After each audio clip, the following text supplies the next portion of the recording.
Good morning everyone and welcome back to my Facebook live stream. Yes, it has been a while, isn't it? Yes, it's been about 2 weeks I haven't done a Facebook live, and welcome back. And this is Tech Tuesday, of course. So today I'm going to talk a little bit about tech, and as you see the intro video already, yes, this is a brand new product from Hollyland, and which I'm going to do a live demo in a minute.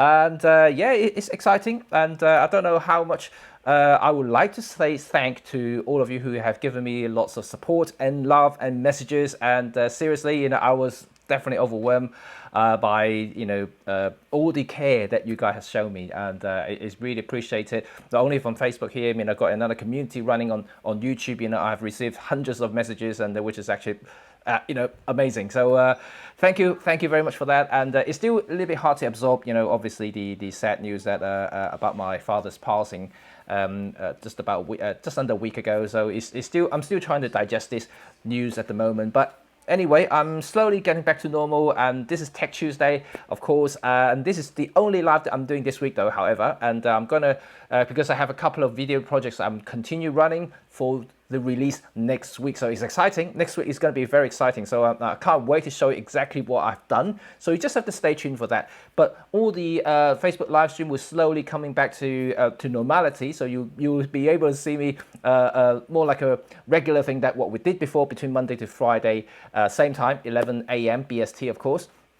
So let's say a few hi to everybody first. And good morning, Dale, and good morning, Robin. Morning, Brad, and Ravinda is here. Hey, good afternoon, Barana. The regulars, excellent. Thank you very much for joining me again. It has been a while, Brad, and yeah, it's weird. It's weird that I have kind of been doing this for so many months now, and suddenly I stopped for that 2 weeks. In a way, it's refreshing because I'm kind of have a little bit of time to recoup, my thinking and everything, and but at the same time, I'm kind of miss it because I'm having these regular talks with you guys, for the last 3 months now, and on a daily basis almost. It really is strange.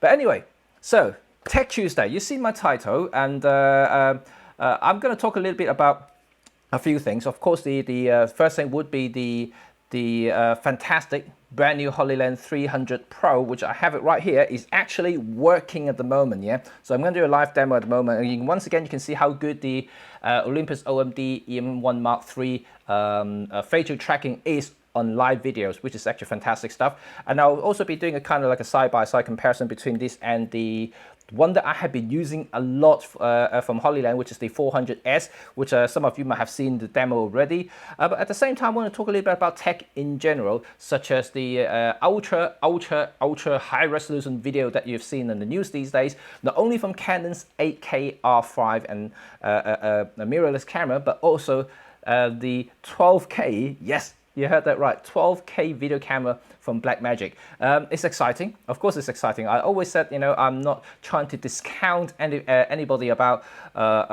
innovations and things like that. I'm not really trying to discourage other brands and things. I never do that. Even though I'm an ambassador from Olympus, but I always also support the technology community in general, the photographic communities in general, because without people pushing the boundaries, we can never improve, right? So this is actually good, exciting news. But I also want to discuss more specifically about the feasibility on using ultra high definition video. I don't know how I'm going to address this anymore, because like 4K that we're using now is referred as a ultra high definition UHD, right? 1080 is 4HD, FHD, yeah. So and the 8K and 12K, I really don't know how, what sort of name they're going to give them, apart from just 8K and 12K. They might have an super ultra high definition video or something. I don't know what name they're going to call it, but anyway, so we have 8K and 12K, but 12K is slowly reserved for the professional use at this moment in time, because Blackmagic is not a consumer camera, and for this particular camera, you will have to spend 10K for it, just the body itself. But I'm going to show you some picture of it so you can see exactly what it is, what it looks like. So this is the Blackmagic 12K. It looks pretty awesome, right? It looks like a beefed up a camcorder that I don't know about you guys. Are you guys as old as I am, to remember what camcorder actually is. My dad used to have a couple of them. I actually had one before I started to use my mirrorless camera to record video, because if you want something that's dedicated, have the really good focus and things like that, you will have to use camcorders to record videos. And I had one to record my trips, abroad and things like that. So it's a fun thing to have back in them days. But nowadays, everyone using mirrorless camera to do all kinds of videoing, and to be quite honest, I think it's actually more effective because you can change lenses, you can have all kinds of flexibility. The IBIS is just fantastic. So not many people using camcorders these days, but things like this is still going to be around, because these are professional video cameras and they will be there forever, because their purpose of invention is just to do videos. And this beast here, not only just 12K, but the overall spec is just insane. It has like 4 memory card slots, and it's not only having 12K, which means there's an 80 megapixel sensor on a Super 35 size sensor. This is just nuts. Really is nuts, and there's all kinds of slow-mo options as well. Like 4K 120, 4K 240 kind of thing. It's just like amazing. So if you want to do that sort of thing, I guess Blackmagic is probably one of the best or more affordable versions that you can get on the market at the moment, even though it costs you £10,000, but I think it's worth every penny because of what it is, or what it can do video wise. But at the same time, we talked about the R5 a little bit, and how inspiring it is when it first released or announced a couple of weeks ago now, and everybody was jumping up now. Even I was excited about it, but soon after that, when people starting to test it, and they found that there was an overheating issue, right? We talked about this a little bit. So it became quite a big news in the interweb. Everybody's been talking about the overheating issues, and like, oh, it's not feasible, this and that. But having said that, like most people who actually work in the field as a videographer or filmmaker, you know that you don't usually film for that long continuously anyway for any given scenes, but having said that, it's still an issue, because even though that you only film maybe like 5 to 10 minute segments at a time, the camera still get hot, and then you still have to cool it down before you can refilm the same durations again. So if you keep on using it, it's going to be a problem. That's why a lot of people are actually thinking, if you want to get the R5, it's going to be a B cam. It's not going to be the main cam. You still have to use the C300 Mark II or Mark III, whatever now, and then, or maybe even the Blackmagic 12K now. So that you have to use it for those that doesn't overheat. You can shoot continuously, has the reliability there. And Canon has come up with a solution, apparently. So I'm just going to show you exactly what it is. Oh, good morning, Chakam and Theo and Terry. Izuan, hello. Good to see you. And absolutely, I'm glad to be back. And even though that I'm feeling a little bit rusty for some reason. I don't know, maybe I just haven't talked for a while. You see, when you stop working in a way, and it gets you rusty, and it's just not as smooth as it used to be. I'm not showing the wrong picture. Here you go. There we go. So this is apparently a patent that was filed by Canon last year, and it shows a fan in between the lens and the body. You can see that in the picture there, and it has this kind of like a tube thing, and has a little fan on top, a little hole, and extract fan holes on the back and the top of the actual adapter ring itself to blow out hot air. And this is a device that will fit in between the lens and the potentially the R5 body.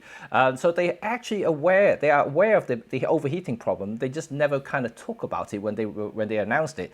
And this is also another issue that I actually did mention when I first heard about the R5 specifications. When I heard about this beast can shoot 8K videos without any sort of internal cooling, I was actually quite surprised. I did mention that in my live. If you go back to one of my live videos, I did say that if Canon can manage to do a 8K video without any sort of overheating issues, this is magic. I actually said that, and it's proven that I was actually correct, that this camera does overheat, and then now they're having this solution here. I don't know when they're going to announce this gadget thing to help alleviate the overheating thing, but it is here. So Canon has somehow designing a fan for the R5 system. But at the same time, I'm kind of thinking about, you know, why didn't you put the fan in the body in the first place, or have some sort of like circulation on the heat sink or something to help dissipate the heat generated by the sensor, instead of adding another device? I suppose they want to make the R5 more like a hybrid camera, so because they know that a lot of photographers who buy, or content creators who buy the R5 is going to be hybrid, so they're going to be shooting photos and videos. So for photos, you don't need the gadget because it will drain. First of all, you drain more power, and the battery is not that great anyway. So like if you drain more power by actually having the fan constantly on, it's going to drain more power, so it's not going to be ideal. And also probably adding more weight and affecting the weather seal. So this is something I don't know exactly how that works, but you're having holes at the top. Yeah, it's definitely going to be as weather seal as what you would like to shoot in the rain, for instance. So this could be an interesting thing, and I'm not entirely sure how that will work. And we just have to wait and see the actual gadget comes out from Canon, and then see how that is going to work eventually.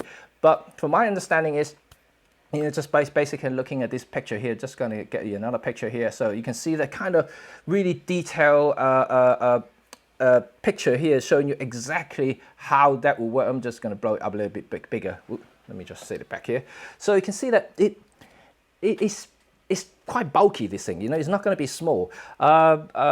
And also, not only that, I'm just really hoping that this is a workable solution, and for any lenses. Because don't forget, people who buy this sort of camera will adapt to different lenses from Canon for whatever filming they want to do. And if that's the case, that the adapter itself will have to fit with any lenses that they have currently in the catalog. So it's interesting. It's interesting. It's an interesting solution. So we'll just have to see whether this will actually work. But anyway, so this is a Canon solution for this overheating issue, which is becoming quite a big thing these days. Oh, I just noticed something. Look at the date on the bottom of the screen. I haven't changed it since the 11th, and that's probably the last time I actually did the stream. And now I changed it to 28th. Thank you very much. Right, and oh, good morning, Jason, Kelvin. Hello, Kelvin, and Robin and Trevor. Yes, good to see you all back. Excellent stuff. So I'm excited. I'm definitely excited about it, and I'm getting a little bit hot now. So let's do the live demo of the brand new Hollyland 300 Pro. So let me just switch the cam first. I want to show you exactly what it looked like first in real life, because I already got it mounted onto my camera, and just want to show you that. So there you go. This is the camera. So I got the 300 Pro already mounted on top of it. Everything's connected. It's on at the moment. It's connecting to my EM1 Mark III, which is fantastic. I'm going to demonstrate for the live face focus again. And I'm going to show you the older, not old, it's just older, 400S, which I love this guy because it's a very powerful live stream transmitter. So I'm going to show you exactly what it looks like here. So this is I've got peaking on, and so you can see that this is the 400S currently, and I'm going to show you the 300 Pro right next to it. Oh, 1 second, I actually do have a delivery. Wait, 1 second, sorry guys. Oh. All right, my wife is getting it, and right, so this is the 400S, and this is the 300 Pro. I don't know if you guys can see it. Let me just, oops, sorry. And okay, right, you can see that these two here, can you see?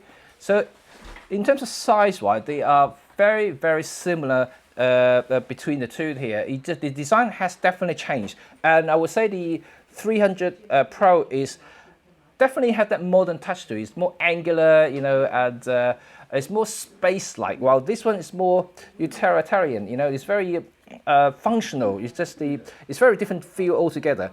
But they both are metal built, so they're actually very, very good indeed. I do like both. And the main difference is in terms of appearances, the 400S does have a very big OLED screen in front of it, And then while the 300 Pro is on the side, I don't know if you can see it, there's a little side small window here. They're both OLED, both have black screen and white text on it. Very bright, very usable on bright daylight, which is fantastic if you are filming outside, which we are going to do now.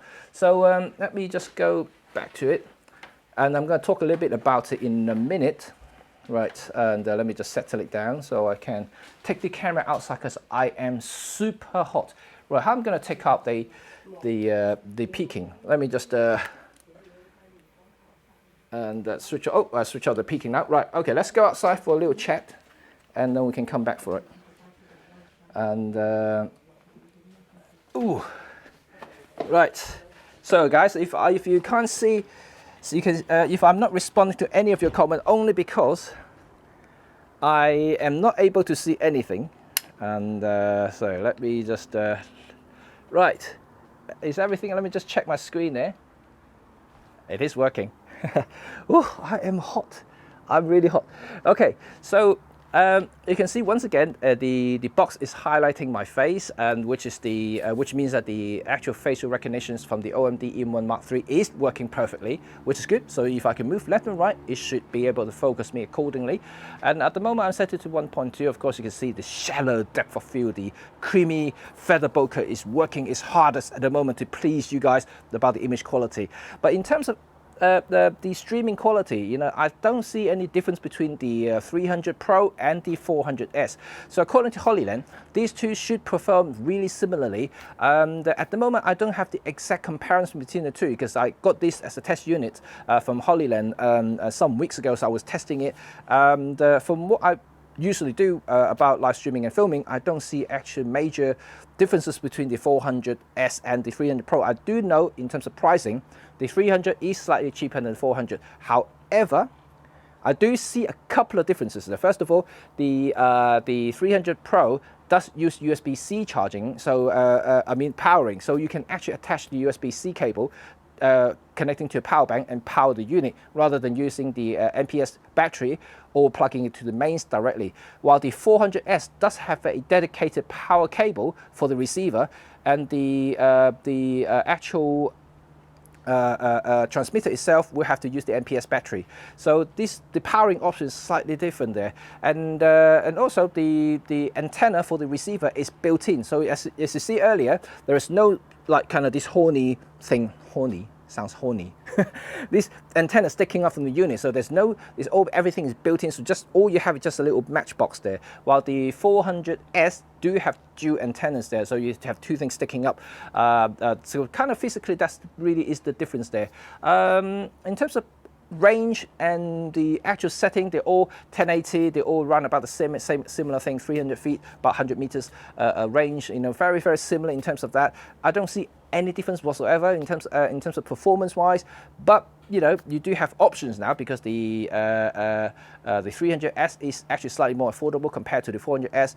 But I think the 400S is still going to be aiming for the professional use, simply because it has SDI connections as well. So like you get not only just the HDMI but also a SDI connection for a more pro cameras if you want to have it, just like the 12K Blackmagic that I just showed you just earlier. So that is pretty awesome. If you are in the pro market looking for an affordable streamer, the 400S would be the choice.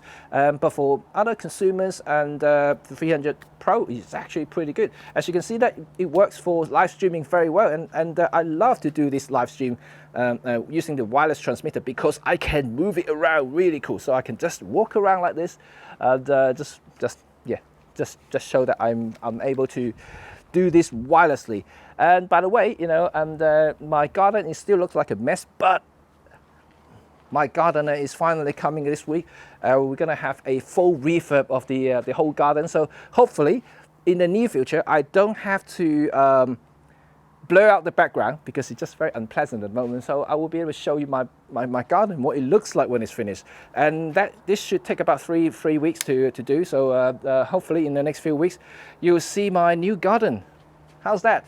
That's cool. So let me know, you guys, what you think about the live streaming or the wireless solution from the Mars 300 Pro. I think it's a fantastic unit. I think it's actually pretty cool. I do like the design because it's very futuristic, and it's also, of course, it's cheaper than the 400S as well. But for those who already bought the 400S, there's no reason for you to downgrade to 300S or 300 Pro because they are essentially the same product, but the 400S does allow you to have SDI connection for future proofing if you're going to move up to a more professional cameras and things like that. And yeah, I think they're good. And one feature that I haven't really tested is the ability to connect the 300 Pro to your smart devices using the Hollyland app. So like you can actually use your tablet as a screen for you to monitor stuff, which is good, you know. So I can do that simultaneously. So I can connect the Mars 300 Pro to a proper screen using HDMI, but at the same time you can use the app also can stream at the same, so you can have both screens going on, one for HDMI and one from the iPad or the whatever smartphone you have. Fantastic, love it. Okay, let me go back in a little bit because hang on a second, I'm just trying to get this thing out again. Right, okay. Ooh. And then let me switch back to my normal cam. Right, cool stuff. And I am back to my seat. So what do you guys think about the live streaming solution from 300 Pro? I think it's a pretty darn good unit, and especially I do like the look of it. Look at this, look at this. This is actually a very lovely streamlined look compared to the 400. The 400 definitely feels more pro though for some reason, even though it looks more like a clamshell thing, you know, that you sort of picked up from the beach. This is definitely something from Aliens, you know, like a really angular, space-looking thing. Right, okay. Tech Tuesday, and then this is the stuff that I would like to show you. Let me just go back to my screen and see what things I have right here. Robin, okay, okay, question here. So yeah, if you guys have any question, please ask me, and I will be able to answer you, of course. So Robin, battery drain, and are you talking about the battery drain from the camera when connecting to the wireless streaming units? If I don't think there will be any battery drain at all, because these units are actually independently powered by the NPS battery, or by the USB-C. You can use if you want to connect to the power bank on its own. And in fact, if you look at the likes of the EM1 Mark III, for instance, it's actually both are using USB charging now. So if you can have one of these big multi charging power brick, you know, you can actually power the camera and the wireless unit at the same time, so you don't have to worry about it too much. But this is only exclusive for the 300 Pro, of course. The 400S does have a Type-C here, and then but the Type-C, I believe, is only for firmware updates, so it doesn't use it for powering. So this is, I think, one advantage of having the 300 Pro, because it does have that option for using the USB-C as power option. But other than that, the 300S is actually very, I keep saying 300S because they all have very similar name. And oh, hello Shashika, hello. And all right, okay.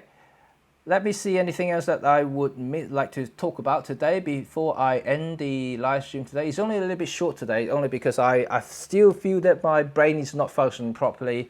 As you can tell, that I think I'm stuttering a little bit. Just for some reason, my brain just not as smooth as what it used to be. I think it would take me a few streams before I get back to my kind of groove, you know, together. Okay, right. This is the end of the demonstration for the Hollyland for 300 Pro. But if you guys want more information, I'll leave the link in the description already, so you can check out the actual product itself. I do very much like it because it has a lot of options, especially for me. I use USB-C charging a lot now, not only from the camera but also for everything. So like all I need is one of these big massive power bank, which I'm going to show you. This is the 28,000 milliamp battery bank. It has two USB-C, two USB-A connections there, so I can charge 4 devices at the same time. It's 100-watt output as well, so I can charge my laptop as well.